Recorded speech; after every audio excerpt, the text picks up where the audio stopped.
This video is sponsored by DistroKid. Use my personal VIP link in the description below to sign up and receive your membership discount today. Sign up and start distributing your music on Spotify, Apple Music, Google Play, Tidal, TikTok, and more using DistroKid. What's going on, guys? Welcome back to the channel. My name is Nico Santana. For those of you joining me for the first time, don't forget to subscribe. There's a lot of great content that I'm putting out this year, so make sure you hit that subscribe button right now. If you're watching this video, obviously hit that like button. It does help out with the algorithm in getting this video in front of as many people as possible. Today, I wanted to share with you guys a topic that's really close to my heart, and it's really a combination of two topics: music and side hustles.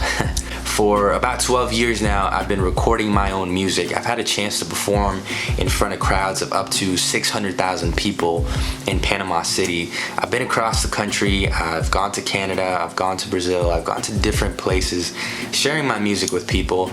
And while it's been an amazing journey as an independent artist, sometimes I haven't had the opportunity to make a living off of my music. So I've had to figure out different side hustles or main jobs, really, to be able to sustain myself and my family. Again, nothing wrong with that. But the cool thing about being an independent artist is that you are in control.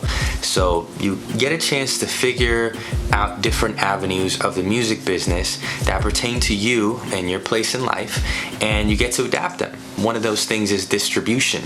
Now, if you're not really into the music industry lingo, distribution is simply kind of a fancy way of saying getting your music in front of as many people as possible on Apple Music, Spotify, excuse me, can't speak, Spotify, Tidal, YouTube, you name it, whatever platform is streaming, playing music, even where you could purchase music digitally, that would be a great place to start. Back in the day, you would sell CDs, you would sell cassettes.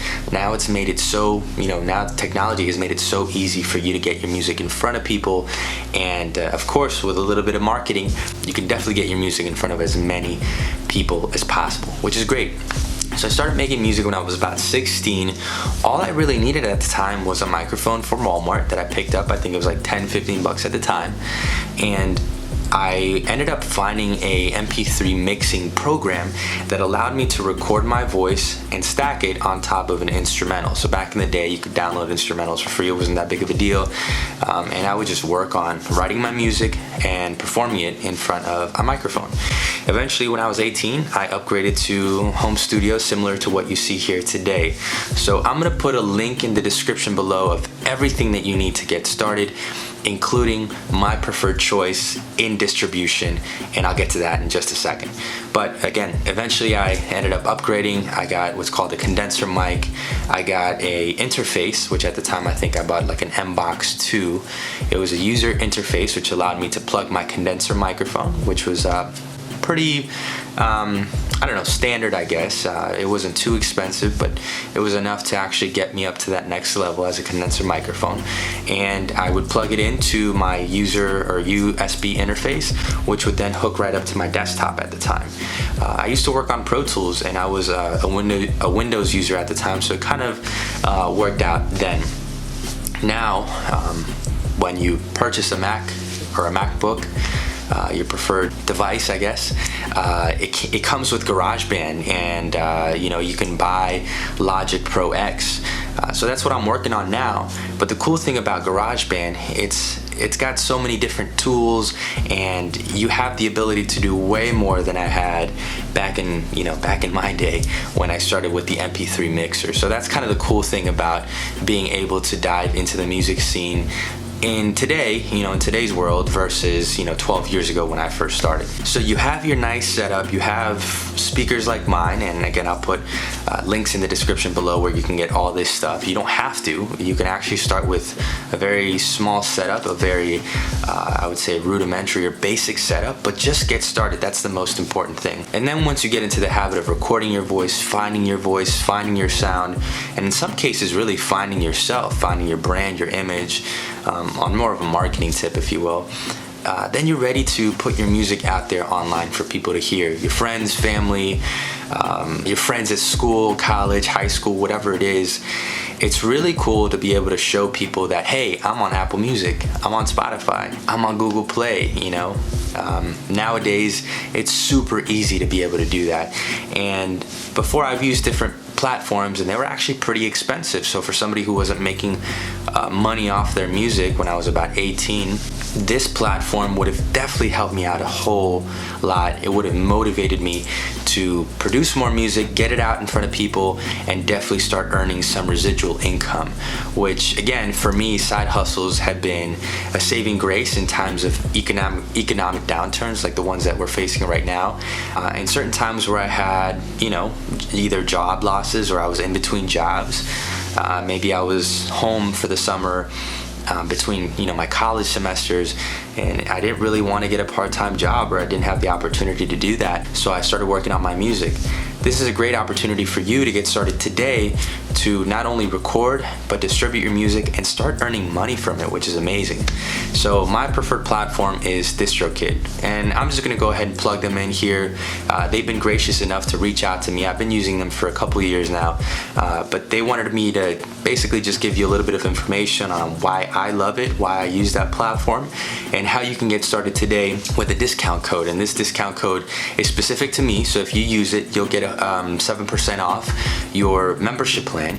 All right, so quick interruption here. I'm gonna go ahead and show you guys how to get to DistroKid. But first, if you're watching one of my videos and you haven't smashed that like button, make sure to do that right now, just as I showed you here on the screen. So you go on to the links in the description below the video. As you can see, I have a couple links already input in my system here. Here is all the equipment that I use. I don't know, I put books because I don't have any books on there anymore.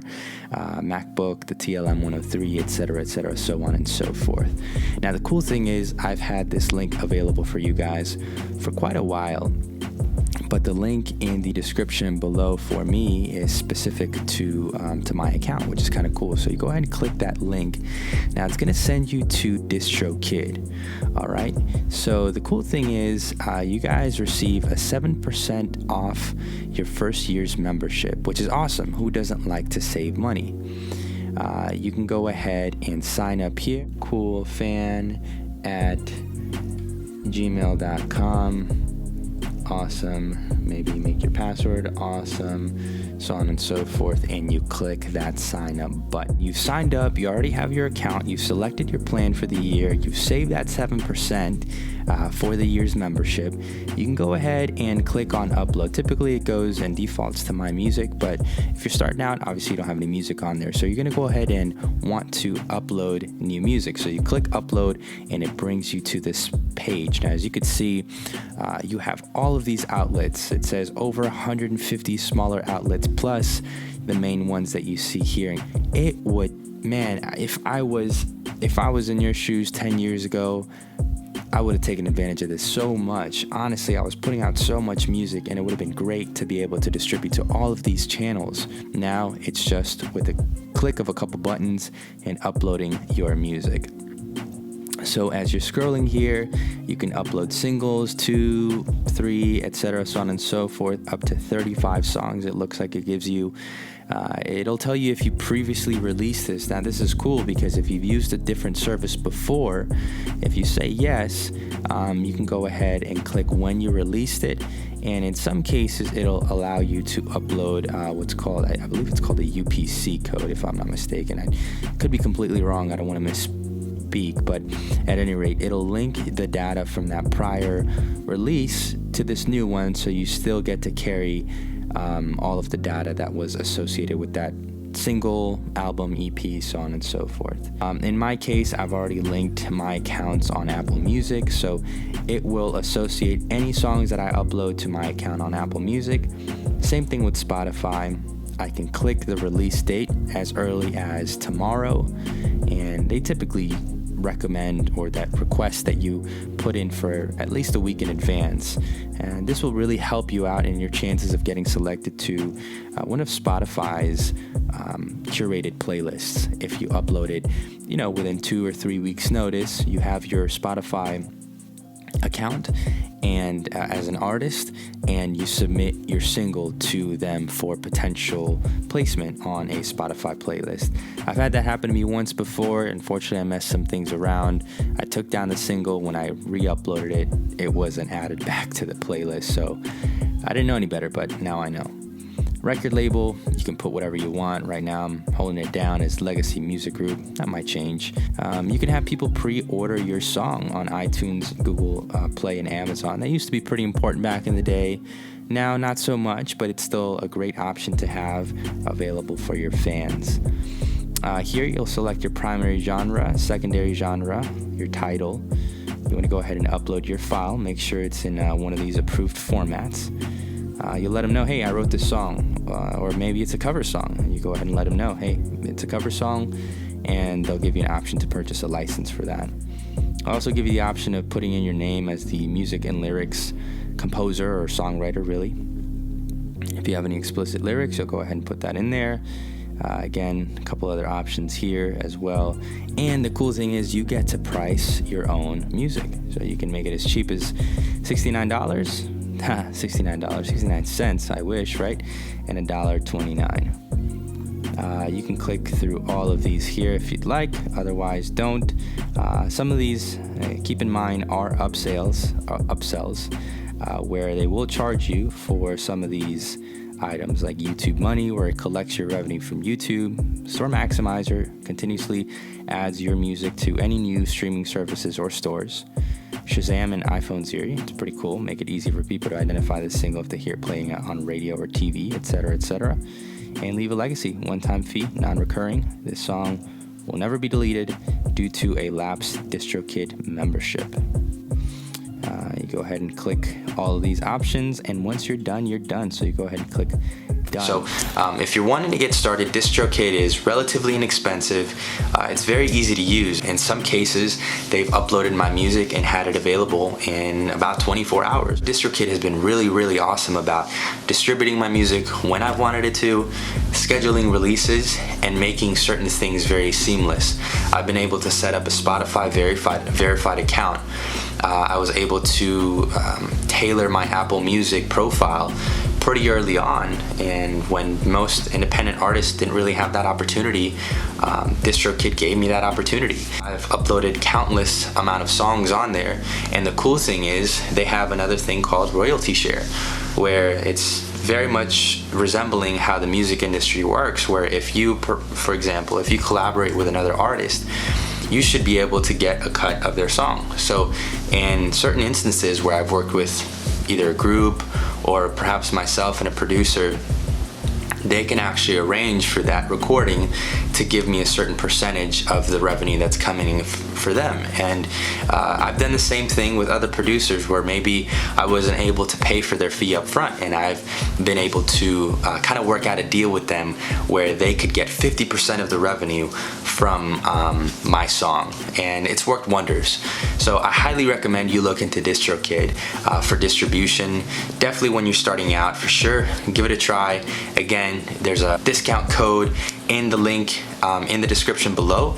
You can go ahead and use that, and be sure to share it with your friends, because if you have friends that make music and you want to collaborate with them, make sure that you get them on board as well, so that you guys can do the whole royalty sharing and kind of share your music amongst your peers. So I definitely recommend you guys get started with just a basic home studio setup. You don't have to go super fancy like the one that I have in the background. Then I would recommend you sign up to DistroKid so you can distribute your music. Eventually, I would say learn how to use Facebook ads, Google ads, and that sort of thing to get more of an audience. Last but not least, definitely get some visuals out there, music videos, lyric videos, all that good stuff. And you can actually learn to do a lot of this stuff yourself. In fact, I'm actually going to go ahead and create a course for you guys. First starting on patreon.com/Nico Santana, but eventually I'm gonna have a nice little packaged course where I'll show you from point A all the way to point Z how to be a DIY artist, including signing up to DistroKid and using their services, so that way you can get your music to go global. So thank you guys for watching. Again, make sure you go to the links in the description below for everything that you need to get started today. And as always, if you have any questions, go ahead and comment below. Leave a legacy. Nico Santana. Much love.